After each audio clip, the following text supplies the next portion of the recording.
রাসূল সাল্লাল্লাহু আলাইহি সাল্লাম বলেছেন, তাসাহারু ফাইন্নাহু ফিহাল বারাকা, তোমরা সাহারি খাও, তাতে বরকত রয়েছে।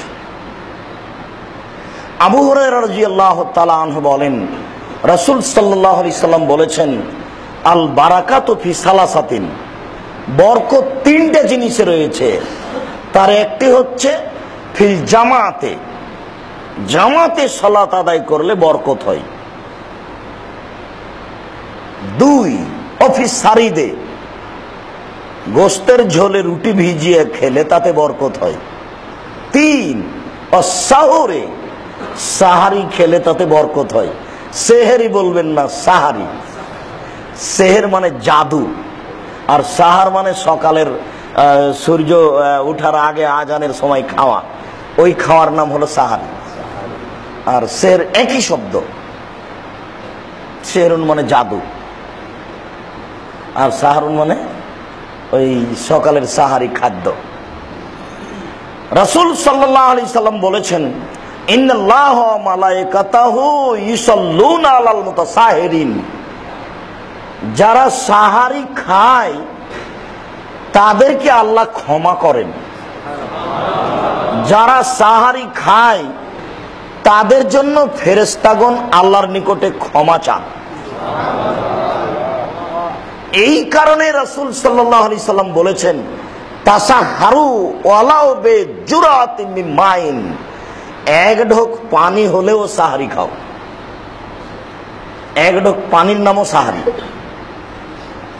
তবে সাহারি খাওয়া ফরজ নয়, আল্লাহ রাসূল এটা আপনাকে আগ্রহী করেছেন। বরকত কি আপনি বুঝতে না পারেন আর না পারেন, বরকত আছে। তার মানে এই কথাটা ওই কথাটার মতো যে আল্লাহ বলেছেন, ইয়ামহাকুল্লাহু রিবা ওয়া ইউরবিস সাদাকাত, দান মানুষের টাকাকে বেশি করে আর সুদ মানুষের টাকাকে কমিয়ে দেয়। তো 100 টাকায় যদি আমি 20 টাকা নিই 3 মাস পরে, তাহলে আমার টাকা বাড়লো তো। আর যদি 100 টাকা থেকে 10 টাকা দান করে 90 টাকা বাক্সে রাখি, 1 বছর পরে যদি বের করি তো 90 টাকাই থাকবে। আল্লাহ যা বললেন সেইটার বাস্তবতা কি? আল্লাহ বললেন যে সুদ মানুষের টাকাকে কমিয়ে দেয়, অথচ আমি পেলাম 120। আর দান মানুষের টাকাকে কমিয়ে দেয়, অথচ আমি দেখলাম যে 1 বছর পরে 90 টাকাই আছে। তার বাস্তবতা কি?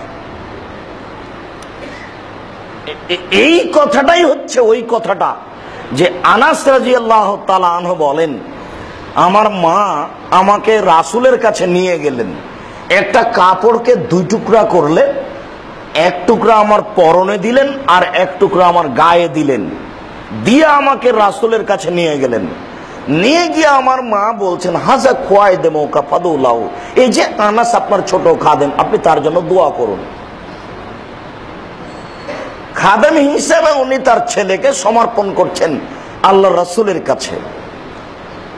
আল্লাহ রাসূল এখন বলছেন, আল্লাহু মাগফির মালাহু ওয়ালাদাহু ওয়াতল উমরাহু ওয়াগফির লাহু ওয়ারহামহু ওয়াবারিক লাহু ফিমা রাযাকতাহু।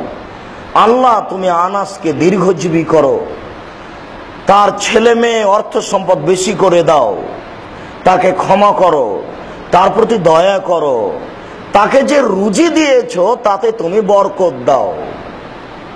তাহলে বোঝা যাচ্ছে যে রুজি ভিন্ন জিনিস, বরকত ভিন্ন জিনিস। রুজি ভিন্ন জিনিস, বরকত ভিন্ন জিনিস। আপনি প্রতি মাসে 10,000 টাকা বেতন পান, এটা হলো আপনার রুজি। প্রতি বছরে আপনি 50 মণ ধান পান, এটা আপনার রুজি। এতে অতিরিক্ত আর একটা বরকত লাগবে, নইলে এটা বেশি দিন টিকবে না। 10,000 টাকা দেখবেন 25 দিনে শেষ হয়ে গেছে, আরো 5 দিন কি করবেন? ধার কর্জ করতে হবে। 50 মণ ধান পেয়েছেন, দেখা গেল যে 3 মাসে শেষ, তাহলে বাকি 3 মাস কি খাবেন?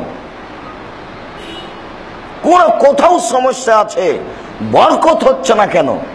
10,000 টাকা বেতন পেয়েছি, পরিবারে খেলাম, মাস শেষে দেখছি এখনো 3,000 টাকা আছে, অথচ ফকির মিসকিনকে দিয়েছি, অসহায় চাচা চাচিকে দিয়েছি, টাকা জমা হলো কি করে বুঝলাম না, এরই নাম বরকত। আপনি বুঝতে পারেন না পারেন যখন বরকত থাকবে না তখন টাকা হারাবে।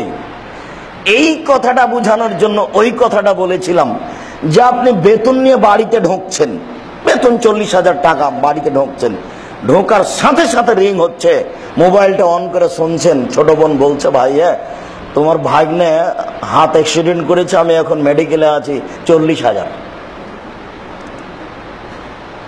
তো এই টাকা তো আপনার 1 মাস যাওয়ার ছিল, তো এখনই তো শেষ হলো। এইটা তো আপনি ভাবেননি 1 ঘন্টা আগে যে টাকা এভাবে খরচ হবে। টাকা আপনার হারাবেই বরকত না থাকলে, সেটা কিভাবে আপনাকে বলা লাগবে না, এটা আল্লাহর বিধান। এই জন্য খুব সতর্ক থাকতে হবে।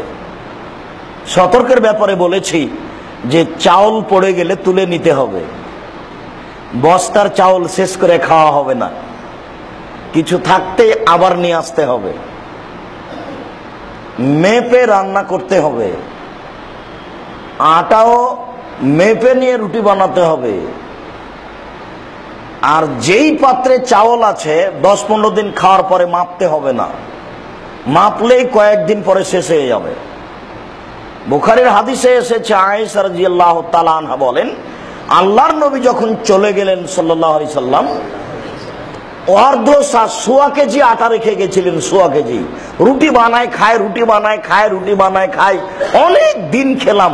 একদিন মনে মনে বললাম একটু মেপে দেখি তো, আর কতদিন চলে। মাপার পরে কয়দিন পরে দেখি নেই। আয়েশা রাদিয়াল্লাহু তাআলা নিজস্ব বিবরণ, আল্লাহর রাসূলের স্ত্রী, হিসাব করেছেন। এই যে রমজান আসছে, 10 কেজির বা 20 কেজির একটা খেজুরের কার্টন নেবেন, কার্টন নিয়ে একদিক কেটে দিবেন, প্রতিদিন সন্ধ্যার আগে বিসমিল্লাহ বলে হাত ঢুকে খেজুর বের করবেন আর খেতে থাকবেন, শেষ হবে না, সহজে শেষ হবে না। আর প্রতিদিন হাফ কেজি 1 কেজি করে কিনেন, আনবেন শেষ, আনবেন শেষ, আনবেন শেষ। আর আপনি একটা কার্টন কিনেন, প্রতিদিন বিকালে আপনার স্ত্রী বিসমিল্লাহ বলে নিতে থাকবে, এটা আর মাপা হবে না মাস শেষ হওয়া পর্যন্ত। মাপলে শেষ হবেই, কাউকে বলা লাগবে না, শেষ হবেই হবে। ঠিক ওইরকমই চাউলের ব্যাপারটা, চাউল পাত্রে আছে মাপবেন না, আর শেষ করে খাবেন না। শেষ করে খেলেই ওর বরকত হারিয়ে যাবে। একটা থাকতে আর একটা নিয়ে এসে যোগ দিবেন, তাতে বরকত ভিন্ন জিনিস, রুচি ভিন্ন জিনিস। সাহারিতে বরকত আছে, সাহারি খেতে হবে, এই কথাই ঠিক।